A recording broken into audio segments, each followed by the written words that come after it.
Welcome in another edition of the Dirt Racing Podcast. Let's get started.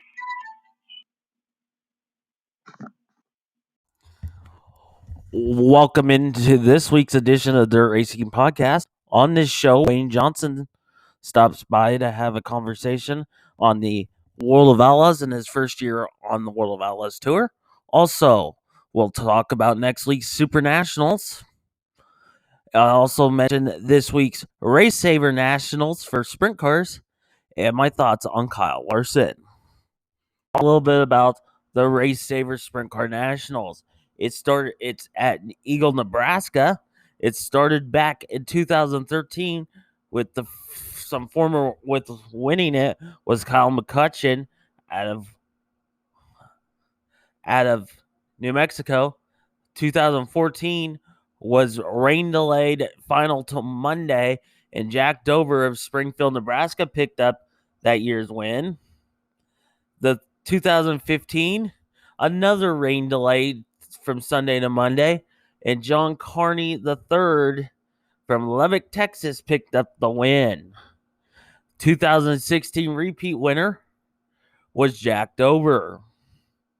In 17, Jason Martin out of Lincoln, Nebraska picked up the win. 2018, Kevin Ramey from Fort Worth, Texas picked up the win. And last year's champion was Jason Martin again.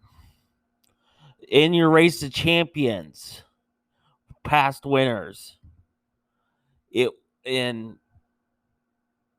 where that race started was back in 2014, where Jack Dover won it. Next year, 2015, John Carney. 16 was Jason Martin. 17th, Kevin Ramey. 18 was Andy Schaus. 19 was Jake Buback.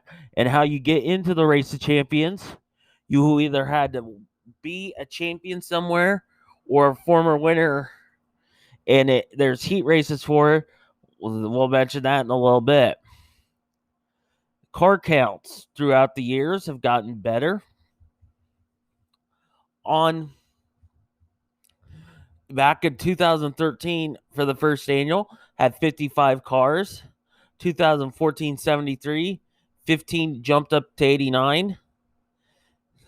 2016, 117. 2017 was 112.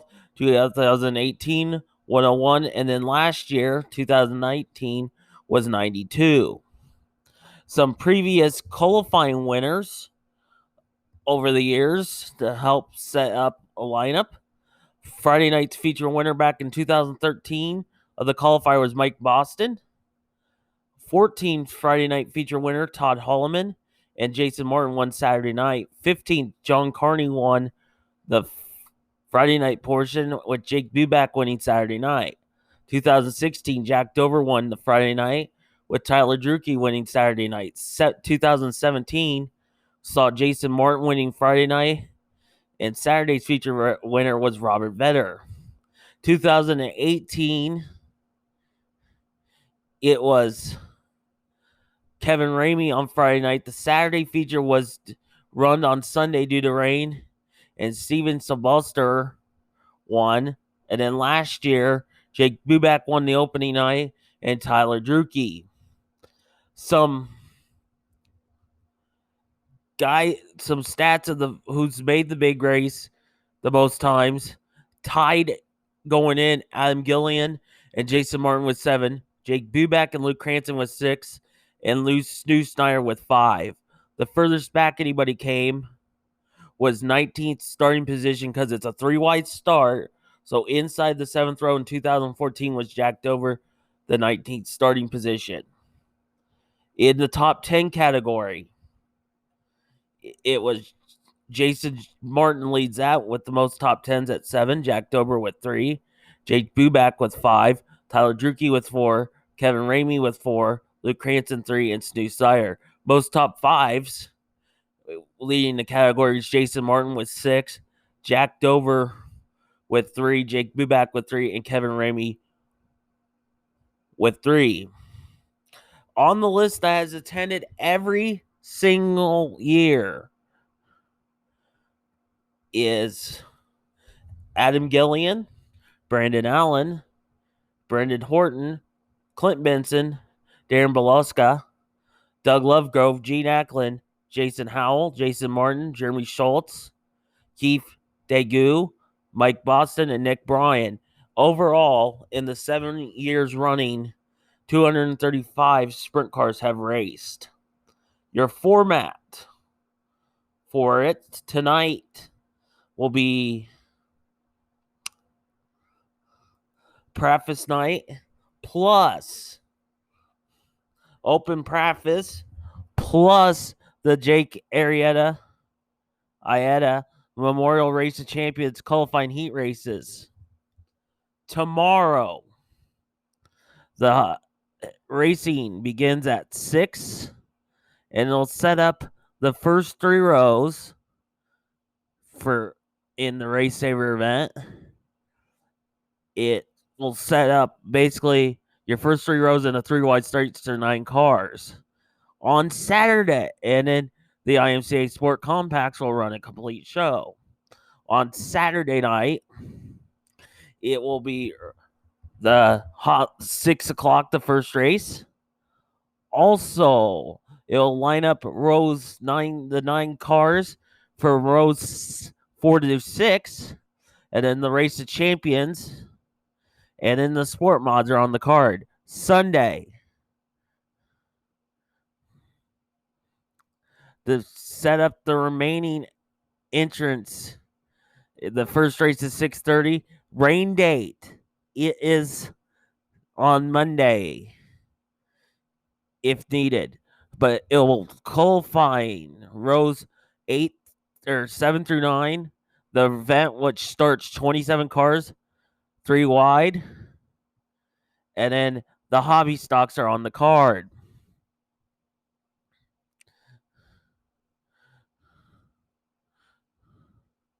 And then I'm going to tell you about pay-per-view in a little bit for it.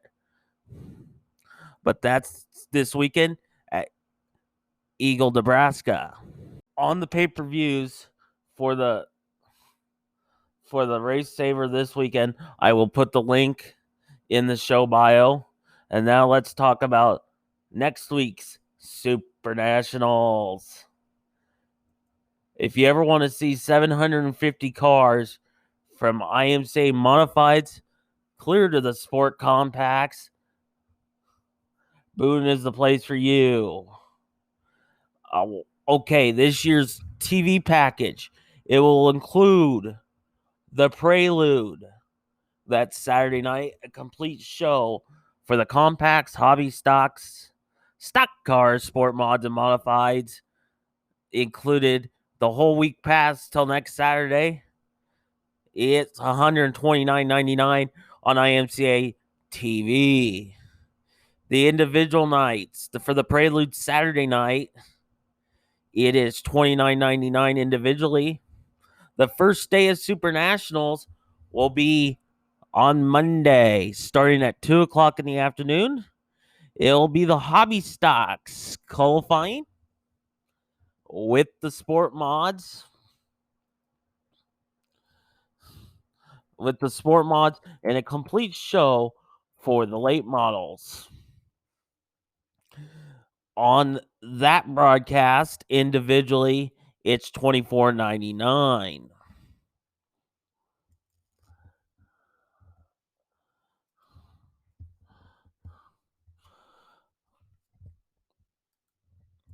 And we'll break it down day by day. The Prelude, anybody can race on Saturday, by the way. The first night of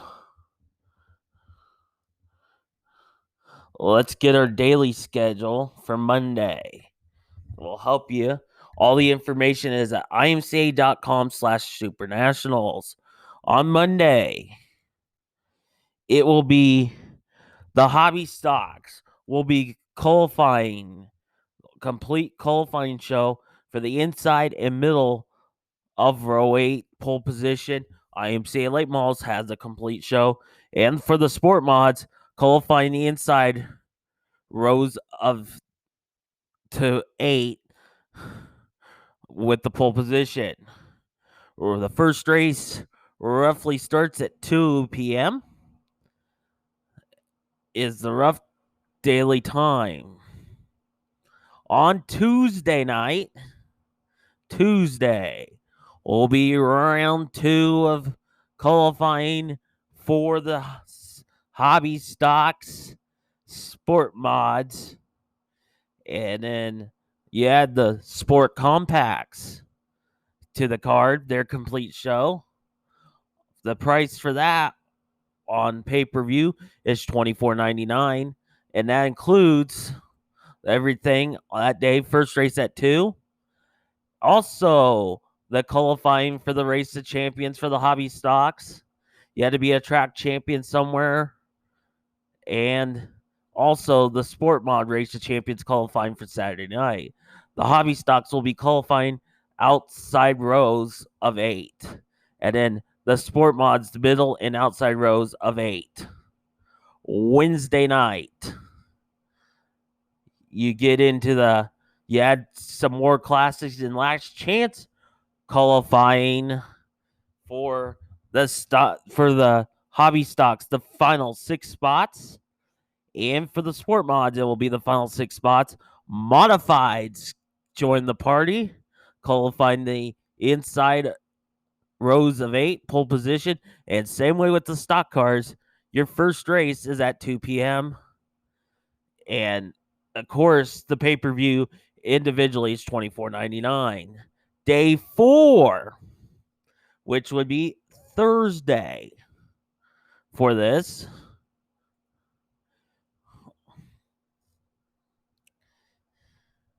On Thursday, they qualify the middle rows for the stock cars and modifieds. First race at 2.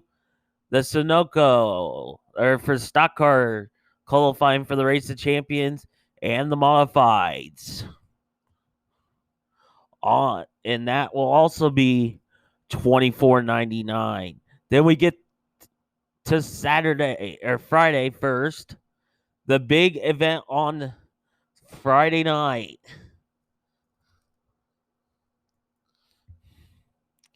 It is always the Invitational, the Fast Shafts All-Star Invitational for modifieds. Roughly that race will be 8 o'clock. Roughly. First race at 2. Qualify the outside roads for stock cars of 8 and the modifieds. Then we get to Championship Saturday, which Friday night's pay-per-view will be $29.99. Saturday night, the finale, it is $39.99 for the pay-per-view. But if you buy the Super Pass for $129, you get every day, including the Prelude. I haven't done you the savings, but if you want to watch it, go to imcatv.com. On Saturday, we crown champions, of course. It starts out that day with some last chance racing. Pre-race ceremonies will be at 2. First race at 3. Your modifieds will qualify for the final 9 spots and stock cars for the final 6. Plus, you have the hobby stock race of champions, your sport mod, your race of champions, your stock car, and modify race of champions. Then the feature events for hobby stocks, the Northern Sport Mod, stock car, and modifieds. And following the roughly 11 o'clock will be the engine auction. So that's the Prelude is this week in Boone, with first day of Super Nationals starting Monday. In 2 weeks, we'll have some results from that in a coming up show. This audio is from today's press conference for the Race Saver Nationals. It's not the whole press conference. But if you want to hear the whole press conference, go to our Facebook page. Good afternoon, everybody, and welcome to the Eagle Raceway press conference for the IMCA Race Saver Nationals presented by Sunbelt Rentals. Going to be a big couple of days of racing at Eagle Raceway. If you haven't done so yet, make sure you get your tickets. You can purchase your single-day tickets at the ticket office tonight when it opens up. Joining us on the panel today is Randy Sterling down there at the end, Sean Quinn next to him, James Rowland, who is our pit reporter at Eagle Raceway. Also next to me is the Eagle Raceway 2020 track champion, Adam Gillian. And at the end of the table is, between him, is Zach Martin. And at the end of the table is Dr. Danger, our stunt performer for this weekend. Adam, let's start off with you, talking about you've made, I believe, all of the 8 features for the Race Saver Nationals. And now you're coming off of a great momentum season with winning the 2020 track championship at Eagle Raceway. Yeah, obviously it's been something we've been trying to accomplish for a number of years now. We've had the opportunity to be close 4 or 5 times, had a shot at the 360 championship here when I was younger, and then a couple times to 305. So it feels good to cross that off our list. It's not obviously been like a trying over the years, but it just seems like for one reason or another something always goes wrong and ends up costing the championship. This year we were able to pull it off, and it is a big relief. Does give me personally some momentum coming into the Nationals, and you just kind of focus on driving and having fun again instead of worrying about did I finish in front of this guy, and I got to have good points tonight. And, I can kind of sit back and enjoy things and press the issue and go. And I brought 2 cars with me this week, and so I don't have to worry about if I tear it up, I got to fix it. If I tear it up too bad, we'll just get the other car out. So that helps too. So. As far as my biggest nationals go, this one for sure will be a little bit different for me. That was once again Adam Gillian, driver for number 91, who is the 2020 track champion at Eagle Raceway. Go down just a little bit at the end of the table. We'll make our way back. Randy Sterling, been here before at the Nationals, so you're no stranger to this event. I started racing sprinters about 4 years ago, so I've been coming out here 4 years. That's my 4th year. I just I like traveling, so I've been all over. So I like coming out here every year. Okay, where are you from? Pennsylvania. All right, once again, that was Randy Sterling. The next to Randy is a first-timer at the Race Saver Nationals at Eagle Raceway. Sean Quinn, talk a little bit about getting out here. Well, we're from Fresno, California. It took us a couple days to get out there.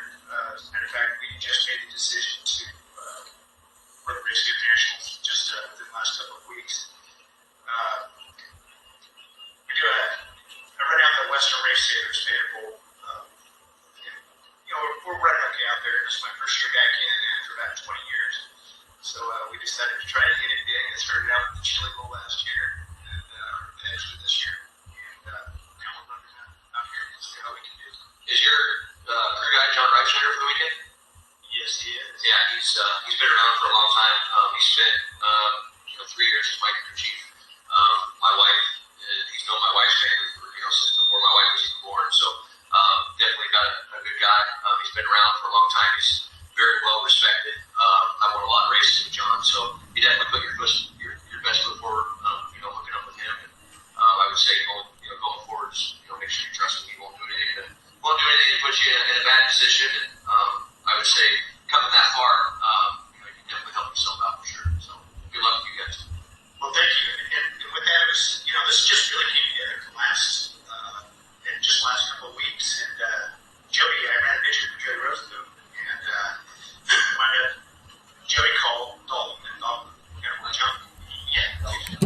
So, well, he's just a solid guy. We've been talking all week and everything like that. And, we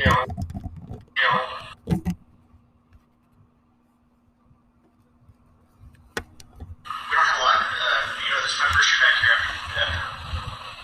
First year back in the sprint car, we used to like race cars and everything like that. So, our expectations are to come out here and have some fun. See what we can do out here. And just kind of go from there. Yeah, you'll definitely have no lack of fun with him. He's He's got lots of really great stories. He's been around racing for a long time. I think he actually lived in California and helped a guy out there, Dennis Rodriguez. I think he helped him out there and raced a lot of non-league stuff. So John's been successful at a number of different levels. He's won races with many different drivers, and everybody he's ever hooked up with, he's been able to make them better, more competitive. So, and I guess I got another guy to worry about this week. So not really. So that's Sean Quinn, second from the end. And apologize for cutting it out of camera there a little bit. We're trying to get some audio issues figured out.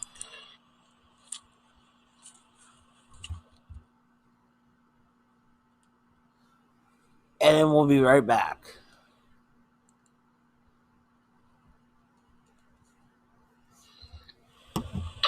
So those of you that are tuning in on Facebook, we've got James here that is monitoring the comments. We're going to try to get the audio fixed for you guys, but if you have any questions for any of the drivers, feel free to ask away.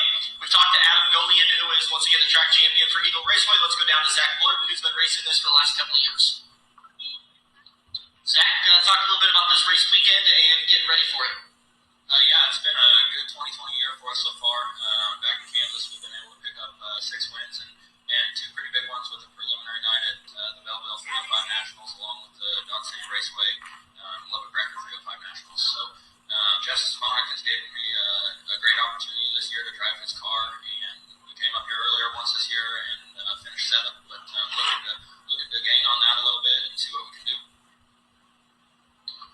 So once again, that was Zach Blurton coming out of Kansas for his race weekend this weekend. And the final one, not going to be driving a race car.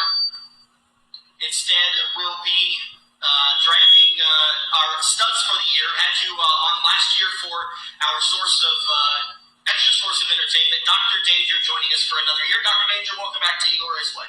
Yeah, it's great to be here. I had a really great time last year. I can actually still feel it right in my back in a certain spot.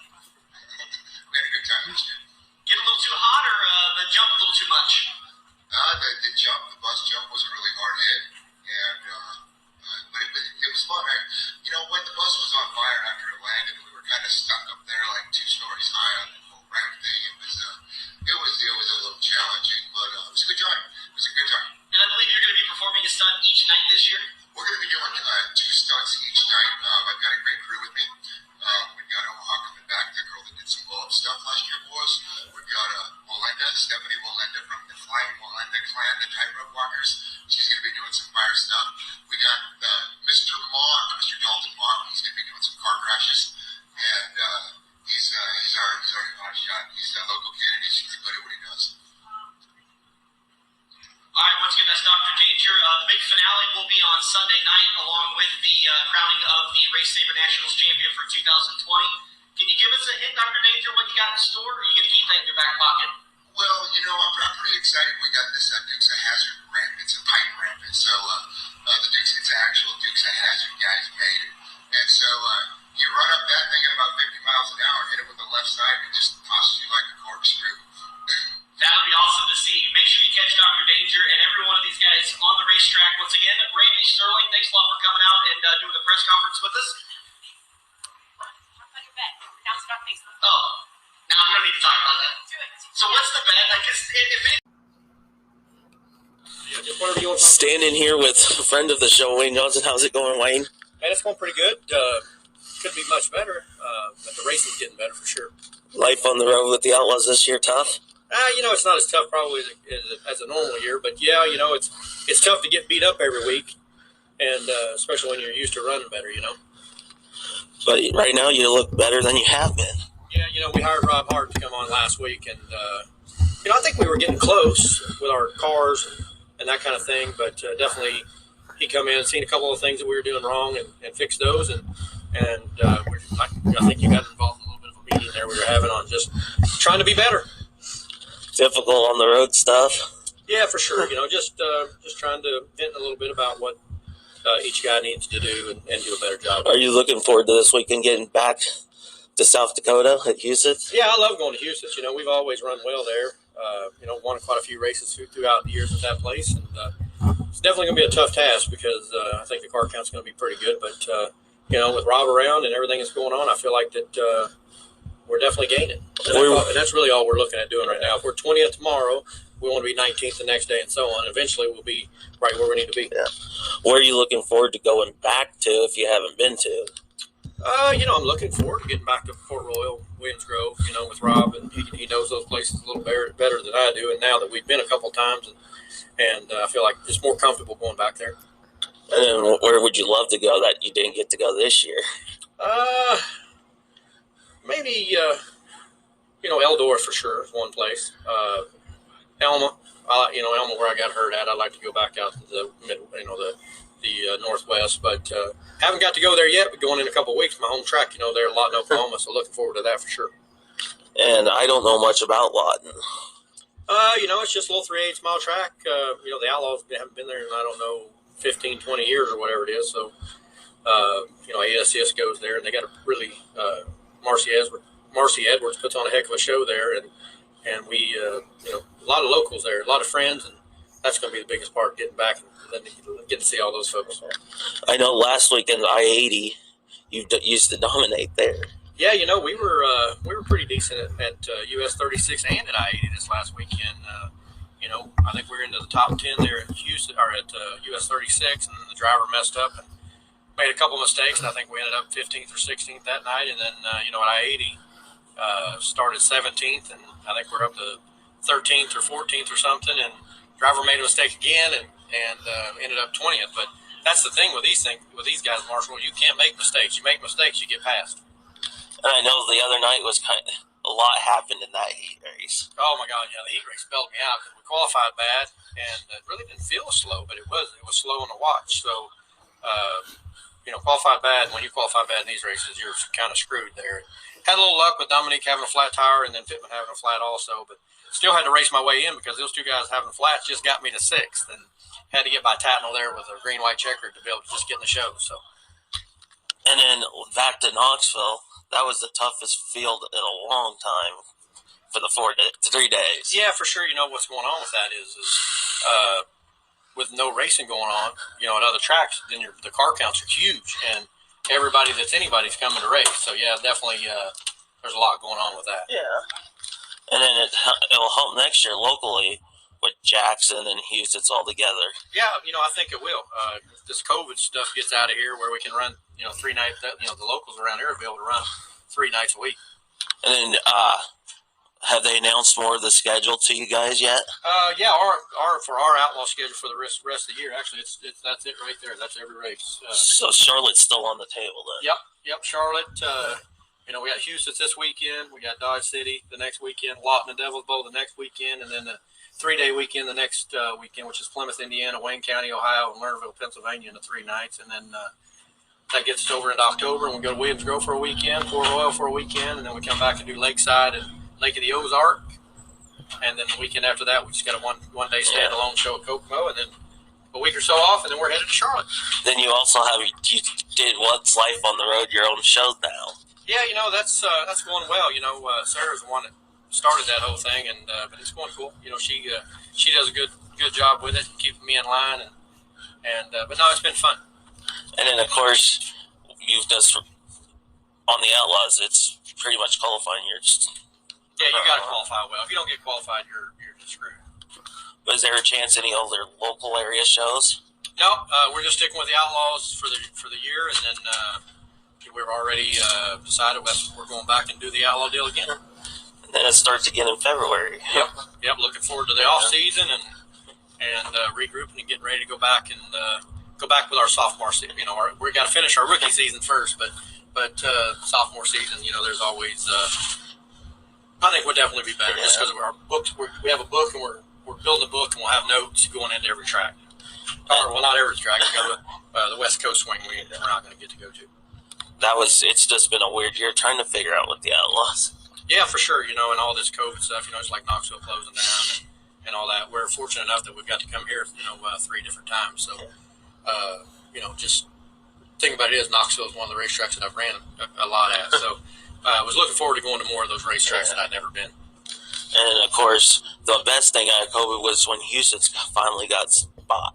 Yeah, I don't know if the COVID thing had anything to do with that. Maybe it did, but, Todd Queering is definitely an entrepreneur and is doing a great job with Houston's and will do with Jackson and Houston's. Look what he's done with Jackson. My God, it's amazing. Yeah. What driver impresses you watching night in, night out? Well, there's a lot. These guys are all professionals. They're all tough, but honestly, if Brad Sweet's the toughest right now there is, but shoot hard and you can never count out shots and just want to get our team better where we can at least compete with those guys. Where are you currently at in the points, roughly? I think we're 13th. Not really sure. Not really keeping up with that.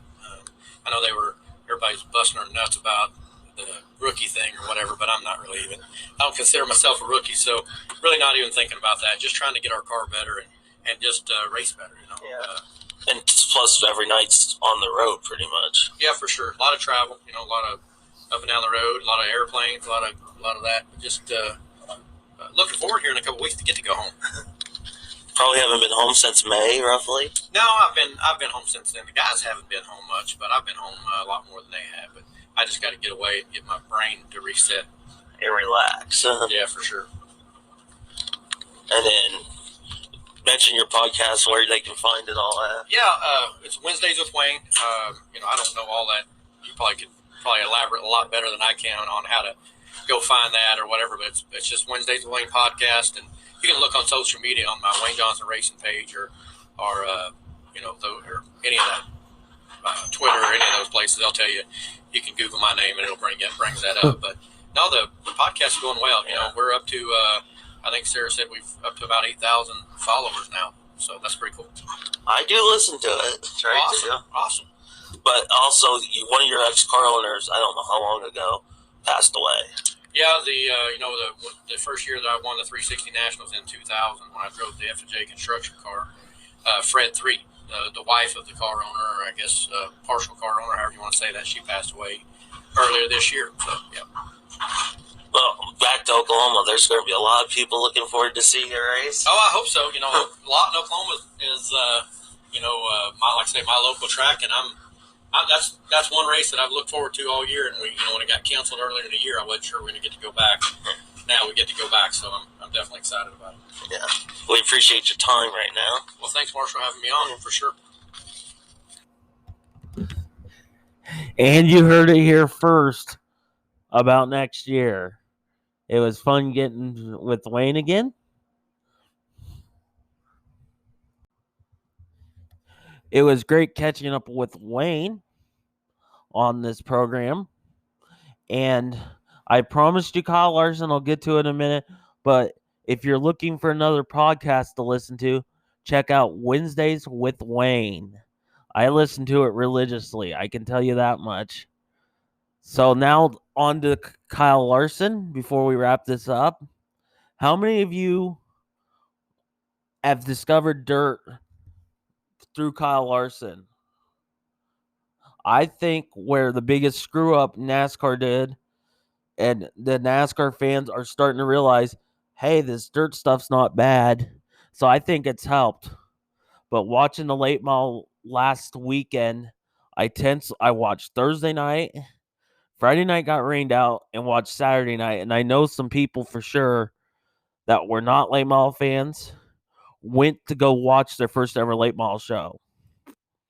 And I thought Kyle did a wonderful job all weekend. I would like to see what he can do in a big block. But I think it's NASCAR's loss on it. I didn't want to go too much into the Kyle Larsons, but I think he's also much happier with what I know. I know him personally. I just don't want to let my comments be crucial. He made a mistake. I get it. Well, don't punish him. So I'm saying what NASCAR's loss is dirt track's biggest gain. And that will be that on the Kyle Larson subject. As always, thanks for listening to the Dirt Racing Podcast. We'll talk to you next time on the show.